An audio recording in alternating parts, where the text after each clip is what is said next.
Right. Good morning. Good morning, madam. Right. I hope you're doing well. I'm great. We bless God. How was your weekend? Just following the football, even though my team is not Ghana doing is well. out. Yeah. Yeah. We decided to go out. Oh, we decided to go out. Yes, we decided to go out. I see. Yeah. But you're aware of the issue in Parliament on Thursday. Yes. First of all, let me take your view on it. I think it's a technical call of Parliament and another test of our democracy. It actually shows the maturity in our democratic system. You know, the Fourth Republic has displayed to us some of the beautiful things that democracy can bring, the divergent views that will come at play, and then also the twists and turns of decisions. You know, before even the censure, you realize that the majority themselves had a caucus that actually called for, you know, something close to what just happened. And they retracted, and then after meeting some of their leadership. And so quickly, the minority also put through this censure call. And I think the majority knew how to also weave around it, especially when you have a whip system. The kind of system we run would not allow for independent secret voting to be so easy, you know. So you realize that there was a call for an independent, you know, voting, but then the whip system again came to play when the majority whipped their members out of the House of Parliament.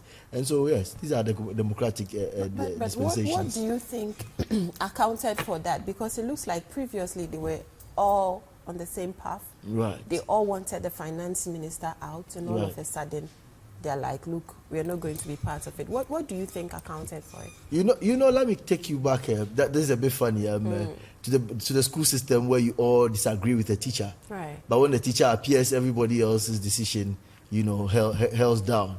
Or at the workplace, you know, everybody else can complain about the supervisor or something. But when the supervisor appears, and you are not careful, and you try to speak for the group, you end up being a scapegoat. So I think these are words from the cameras. They spoke to the TV stations. They came out, held a press conference. So you would think, oh, at least if there was a split of a vote, you would have at least a majority calling for the removal of a finance minister. But some of the things you should recall, some of the things that brought us here. The decisions were actually benched on the fact that the economy was struggling. And I think backstage, maybe the majority met and they thought, look, in-house, he is the best choice for them.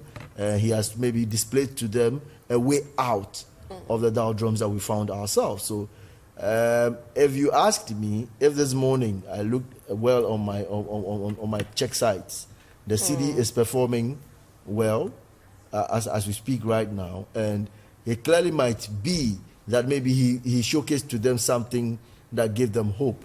So if there's something that will bring hope, then let's look at it from the angle that maybe that group He met spoke in to their them caucus. privately? Yes, the caucus meets. You know, so I mean, they have a meeting that they will hold as a parliamentarians, and they may invite him to showcase to them what the plans are to bring us out of that doldrum. So that's what I'm hoping and believing that they did as a house. And that said, you should know that, I mean, from previous happenings, the whip system has always stood the way of independent views. You know, so it's a technical something we should handle. I remember when I visited Mr. Joe Skublu, may he so rest in peace, sometime in Parliament. I was curious. I was asking him, why don't we vote so that there could be individuals voting? Then he told to me a very shocking thing that as far back in the 90s, Ghana had an independent voting system. The machines sat in Parliament. I don't know if they are rotting by now.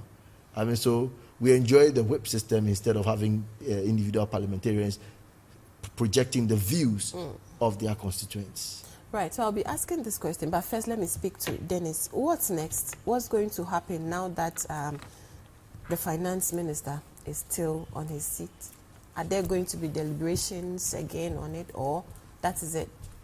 For now, I can't tell if there will be a continued deliberation. As my brother said, maybe they did some consultations, and maybe there are things the finance minister has put in place which maybe will help solve the economic situation we are having. So let's just sit and hope to see if maybe there is something like that. because as he said, I think yes, before the election will come on, Yeah. I think the finance minister was in parliament to meet the majority side. So Okay. maybe there is things put in place to keep the crisis and all that, and which they agree on. That's what led to the walkout. So I think maybe something like this will happen. But with the minority side, I don't know whether they will continue to pursue their agenda or not. So maybe we will find out today, because we are going back to parliament. Okay, all right. Thank you so much, Dennis, for passing through. This is where we part ways with you. Do let us know whatever happens in Parliament Okay, today. thank you. Geoffrey, Right. let me quickly come to you. I- Why? You come in first. I think, like you rightly said, I mean, as in what you could have predictions, but if I look carefully, I think now it's a step, and clearly the minority also approved the budget, okay, and that is his handwork. So Okay. I'm sure maybe that could be the way out, where if they could hold an in-house meeting and then have some of their financial experts on both sides I was just coming to that. of the house to have a common discussion, a very frank common discussion that look, A and B would work, C and D would be problematic, E would not work at all. They can have this dialogue, and then when they are done with it, I think they should also look at the final stage where they can have a national stakeholder consultation. That dialogue on the budget again. The budget has been passed, okay, but in there you have a mid-year review of the budget. Okay, after 6 months of running the budget, you need to go back onto the table and run it. So we should start running it right now, where you can have deliberations and decide on which ones you can double efforts on and which ones you can slow down on, and then also issues like, for example, you said that we're going to be cutting down on exemptions to the extractive sector. You could totally come out and say, look, let's have a deliberate discussion, a very nice and frank discussion with these extractive companies, and decide that, look, we're taking away totally exemptions because we are in a crisis and we're coming out of a crisis. So we need to have this general discussion. I think when they have that discussion, they can come out with a common paper that they can agree, and then call the finance minister back to the house again and have some frank discussions. I think it's a beautiful display of our democracy. It's actually muscled our democracy, and we should look at it from an angle where every other day some of these things happen is a test of our democracy. Right. So